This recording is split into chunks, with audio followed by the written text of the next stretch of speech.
ஒரு ஆசனம் செஞ்சு அதில ஒருத்தர் ரொம்ப கம்ஃபர்ட்டா இருக்காருன்னா, உடல் உணர்வு நீங்க பெற்று அவர் ஆற்றல் உணர்வுக்கு வந்து, ஆற்றல் உணர்வு நீங்கப்பட்டு மனதில வந்து, மனதிலிருந்தும் தன்னை அடையாளப்படுத்திக் கொள்ளாமல் மேலேறி வந்து, ஒரு கடினமான ஆசனத்தில முழுக்க விழிப்புணர்வு மயமா அமர்ந்திருக்காருன்னா, எவ்வளோ பெரிய ஈஸ்னஸ் அது. கரெக்ட்.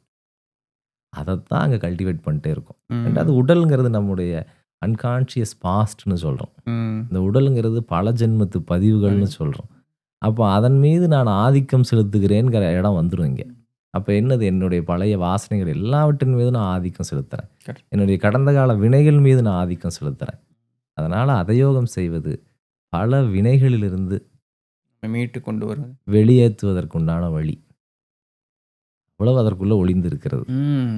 ஓகே. இந்த பார்வையோடு கற்றுக் கொடுத்தால் தான் அது வேலை செய்யும். Correct, correct. இப்ப அதயோகம் செய்ற எல்லாருக்குமே இது வேலை செய்யுமான்னா, சிறிய அளவுல செஞ்சிருக்கும். ஆனா, இதனுடைய முழு வீச்ச ஒருவர் உணரணும்னா, அதற்குரிய ஆசான், அதற்குரிய பாடம், அதற்குரிய பக்குவம், நெறிகள் ம். இதிலோடு இருந்து இத செஞ்சா கண்டிப்பா வேலை செஞ்சிரும்.